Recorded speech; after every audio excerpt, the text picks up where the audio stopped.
South African adventurer explorer Mike Horn returns home to lead 200 local teenagers as they take up the challenge of building an extreme park in Protea Glen Extension 11 in Soweto.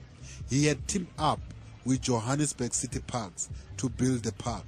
Horn is acknowledged as one of the world's greatest modern adventurer explorers.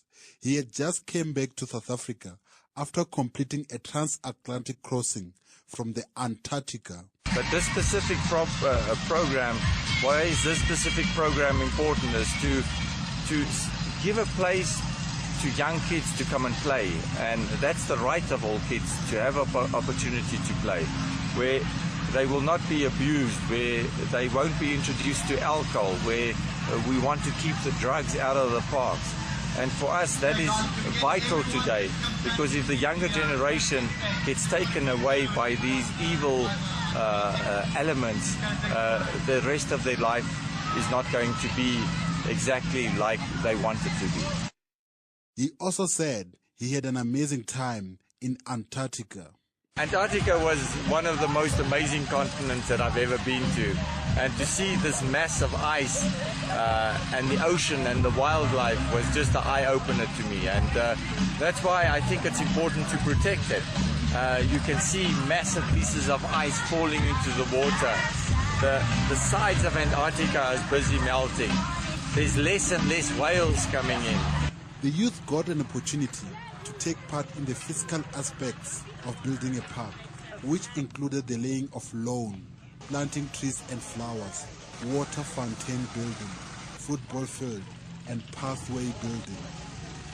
The teenagers said they were very happy to be part of the project.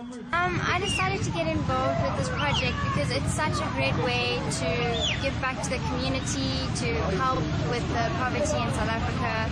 Just by doing a small part, we can eventually help the whole of South Africa and all the people living in poverty. We just build a park. I wanted to give back to the community, come help out, clean up the place, so kids can have a better place to play, safe place. And why is it important for young people like you to get involved in greenery projects? We'll be helping out, giving back to the community, helping out everybody, all putting in a hand, just making a safe place for people to play, young people to play. And how are you feeling now after the completion of this project? I'm good, it's good. It's nice feeling to see this complete. Talk Radio 72 presenter John Robbie said it was important for young people to get involved in greenery projects. Well, absolutely. I mean, you know, as if it's an old cliche, but the youth are the future. And unless we start looking at the future, the world is doomed. I mean, this is the lesson of the last decade. And, you know, I think as well as providing this beautiful facility, it's also an example of what can be done. It's a symbol of what can be done. It's great. Dr. Nobs Mwanda of Cobus, South Africa, which is a community-based non-profit organization based in Soweto, welcomed the building of the park in Protea Glen.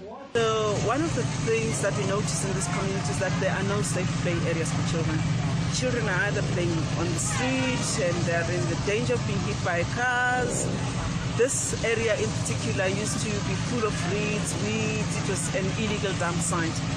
And there are incidences that were reported that, you know, there had been people who were raped here. And it's just close by to the school. So we needed to create something, and we went to one of our funders, Table of Peace and Unity. They gave us money to buy the equipment, and then we partnered up with City Parks. The park will serve the local community and the adjacent child abuse center. It will also be used as a platform to raise environmental awareness in the area.